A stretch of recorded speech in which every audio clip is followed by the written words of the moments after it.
Hello, this is our Voice Stories channel. My wife looked me dead in the eye one evening and said, "My ex is joining us for Christmas dinner this year. I need you to be mature about it." I gave her a slow nod and replied evenly, "Of course."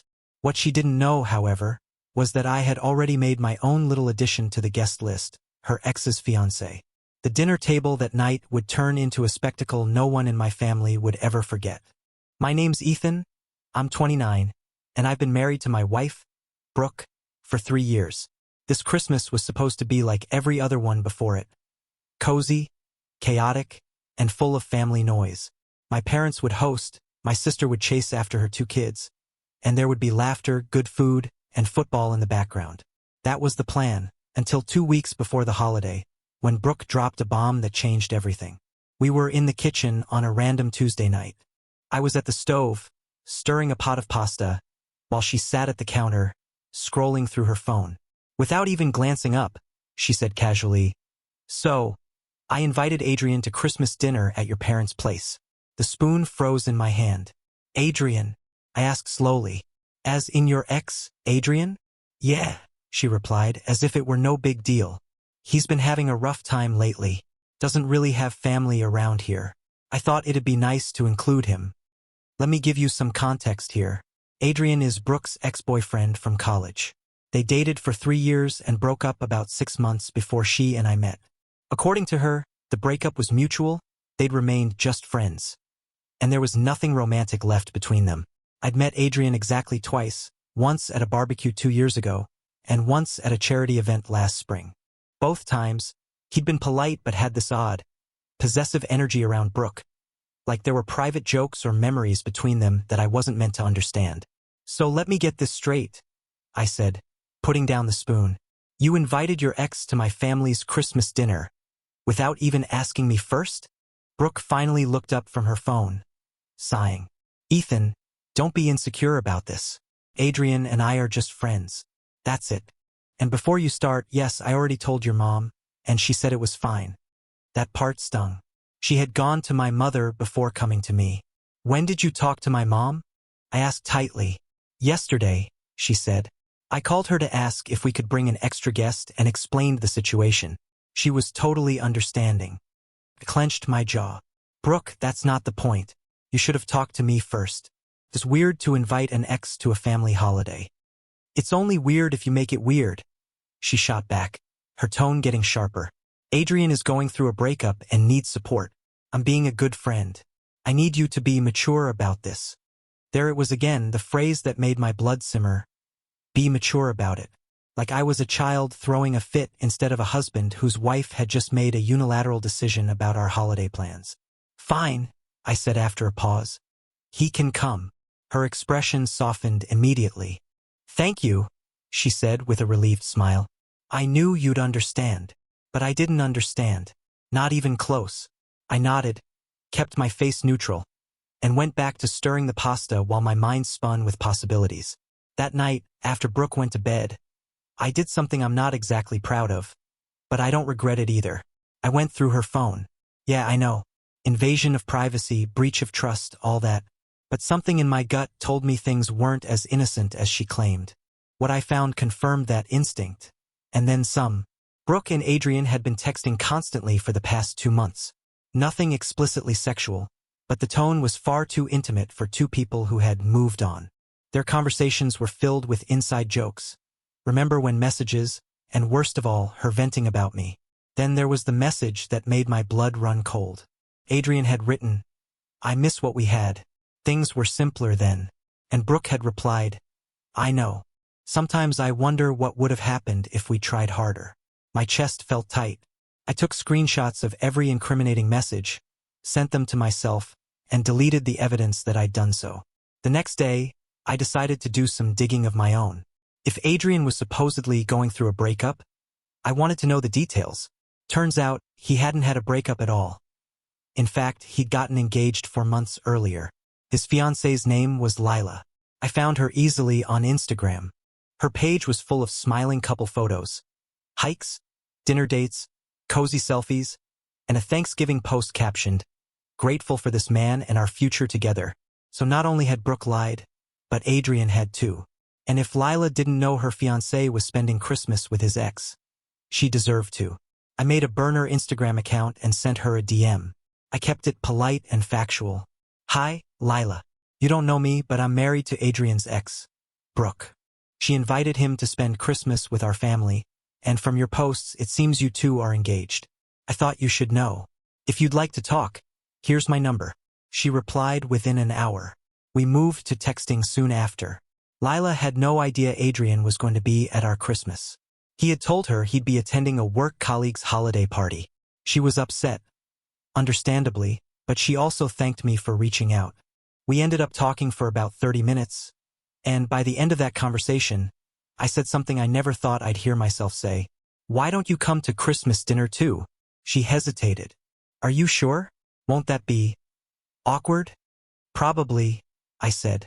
But I'm tired of being lied to. I think we both deserve to see what's really going on. She agreed. The week leading up to Christmas went by like nothing was wrong. Brooke talked nonstop about menu ideas and gift exchanges, including whether we should get Adrian something. That last part nearly made me laugh out loud, but I just nodded, playing the part of the mature husband she expected me to be. By Christmas Eve, Brooke was practically glowing. She spent the day texting Adrian about logistics, what time he'd arrive, who'd bring what, how they'd coordinate the gifts. Late that night, I overheard her on the phone with him, her voice soft and cheerful, confirming that he'd be at my parents' house around 2 in the afternoon. She sounded almost giddy. Christmas morning arrived, and we went through the usual motions. We exchanged presents at home, smiling like everything was normal. Brooke gave me a watch I'd mentioned months ago, the exact model I thought she'd forgotten about. I gave her a delicate necklace she'd admired in a store window back in the summer. We smiled, kissed for the sake of the moment, and packed the car with gifts before driving to my parents' house. My mom had truly outdone herself that year. The table was set beautifully. The smell of turkey and cinnamon rolls filled the house, and the whole place radiated warmth. My dad was glued to the football game. My sister Sophie was trying to wrangle her 2 kids, and my mom was fluttering between the kitchen and dining room, humming Christmas tunes. For a brief second, I almost felt guilty for what was about to happen. Almost. At around 2:15 p.m. Adrian arrived. He walked in with his signature charm, confident smile, a bottle of wine in one hand, a gift bag in the other. My mom, ever the gracious host, immediately adored him. Brooke's entire face lit up when she saw him. She gave him a hug that lingered just long enough to make my jaw tighten. Good to see you, man, I said, extending my hand. Thanks for having me, Adrian replied easily. Really appreciate it. We all gathered in the living room. Adrian was perfectly at ease, chatting with my dad about sports, laughing at my sister's jokes, complimenting my mom's decorations. Brooke, meanwhile, kept finding little excuses to sit near him or brush against his arm when she laughed. I sat there, calm on the outside, but counting down the minutes in my head. At 2:45 p.m., the doorbell rang. I'll get it, I said quickly, standing up before anyone else could move. When I opened the door, Lila was there, wearing a red sweater and a polite but nervous smile.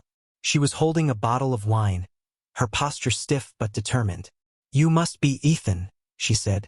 Lila, I greeted warmly, stepping aside. I'm really glad you came. Come on in. The moment she stepped into the living room, the energy in the house shifted completely. Brooke's smile dropped. Adrian stood up so suddenly he spilled his beer across the carpet. Lila, he stammered, his voice cracking. What are you doing here? I was invited, Lila said, her voice steady even though her hands trembled slightly. She looked straight at me. Ethan was kind enough to include me when he told me you'd be spending Christmas with your ex-girlfriend. The silence that followed was deafening. My mom froze mid-step, my dad muted the TV, and Sophie's eyes went wide.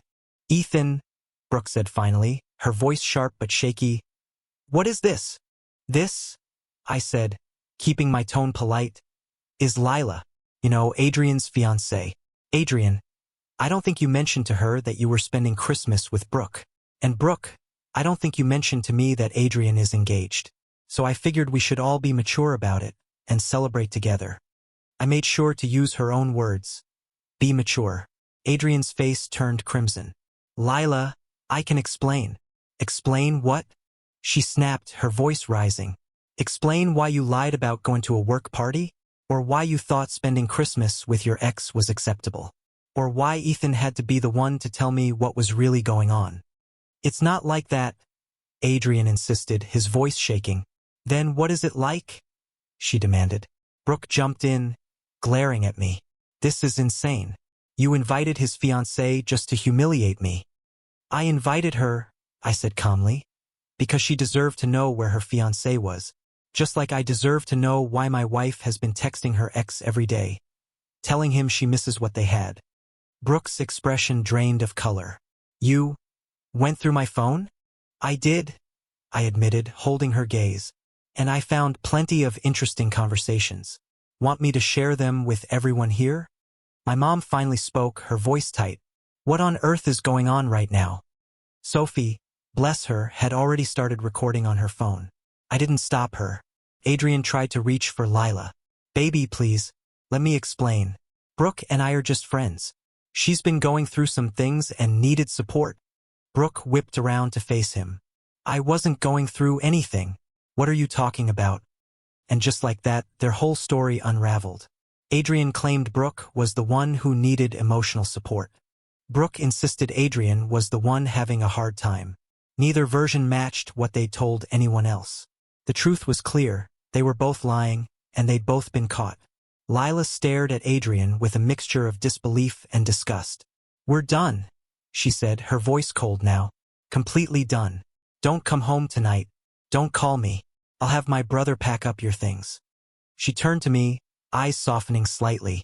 Thank you for telling me. I'm sorry for crashing your family's Christmas, but I'm glad I know the truth. My mom, ever the hostess, quietly said, You're welcome to stay for dinner if you'd like. Lila shook her head. I think I just need to go. But thank you. And with that, she walked out. Adrian stood there for a long moment, frozen, then grabbed his coat and rushed after her without another word.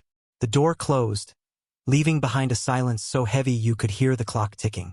Brooke just stood there, staring at me with fury and humiliation all tangled together. I want a divorce, I said before she could speak. I've already contacted a lawyer. You can stay at your sister's place until we figure out the rest. Her mouth opened like she wanted to argue, but I wasn't interested in hearing it anymore. Ethan, she started, her voice trembling. No, I interrupted firmly.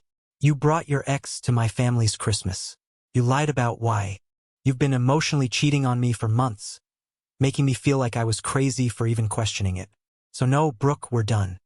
She glanced around the room, her eyes darting from my parents to my sister to the empty dinner table that had once symbolized a warm holiday. Now it was nothing but a crime scene of shattered trust. I could see the exact moment she realized she had no allies here. Without another word, she grabbed her purse and stormed out. Date 1. Christmas dinner afterward was tense, but we got through it. My mom apologized over and over for not asking more questions when Brooke had called to invite Adrian. My dad said I'd handled it better than he would have. My sister, Sophie, told me that the video she'd recorded had already been shared in our extended family group chat, and that everyone was on my side. I stayed at my parents' place that night. Brooke sent me 17 texts between midnight and morning, shifting from furious to apologetic to desperate. I only responded to one of them, talk to my lawyer. Update 2. The next day, I went back to our apartment with my dad and brother-in-law to grab my essentials. Brooke wasn't there, but she'd left a note on the kitchen counter. It said, I'm sorry. I never meant for any of this to happen. Can we please talk? I crumpled it up and threw it away. A week later, I sat down with my lawyer. I had the screenshots of Brooke's messages with Adrian, which my lawyer said would be useful if things got messy. I also had financial records proving I'd paid for most of our shared expenses, something that would matter when dividing assets. Brooke moved in with her sister and tried reaching out through mutual friends. She begged them to convince me to give her another chance. Most of our friends sided with me after hearing the full story. A few said I'd been dramatic for ambushing her on Christmas, but honestly, I couldn't care less. The truth came out, and that's what mattered. A few days after Christmas, Lila reached out. She thanked me again and confirmed she'd broken off her engagement with Adrian. Apparently, Adrian tried to claim nothing physical had happened between him and Brooke, but Lila said the emotional betrayal was enough. She told me she dodged a bullet, and honestly, so had I. According to mutual friends, Adrian didn't take the breakup well. He blamed Brooke for ruining his life, while Brooke blamed him for destroying her marriage. In my opinion, they were both right. Final update. 2 months have passed since that Christmas. The divorce is moving forward smoothly. Brooke doesn't want to contest it. I think she's too embarrassed and just wants it done. We're selling the apartment and splitting the assets 60-40 in my favor, since I covered most of the costs during our marriage. I've been staying with my parents while I look for a new place. Honestly, it's been good for me. We've had lots of family dinners, quiet evenings, and board games with my sister's kids. There's been a much-needed reset. Brooke sent me a long email last week. She apologized for everything, said she'd been confused, made terrible decisions, and while she never physically cheated, she understood why I felt betrayed. She ended the message asking if someday we could be friends. I haven't responded. Maybe one day I'll feel differently, but right now, I just want her out of my life completely. As for Lila, we met up for coffee last week. Nothing romantic, just two people who'd been burned comparing scars. She's doing well, started therapy, focusing on herself, and told me she's grateful I reached out. If you hadn't said anything, she told me, I might have married someone who would have kept choosing his ex over me. She's right. As for me, I'm doing okay. Some days still hit hard, but I don't miss being married to someone who didn't respect me. My family jokes that I won Christmas, and honestly, they're not wrong. That dinner table scene will probably be retold for decades. My mom already delivered. Next Christmas, I get to approve all guests. Edit 1.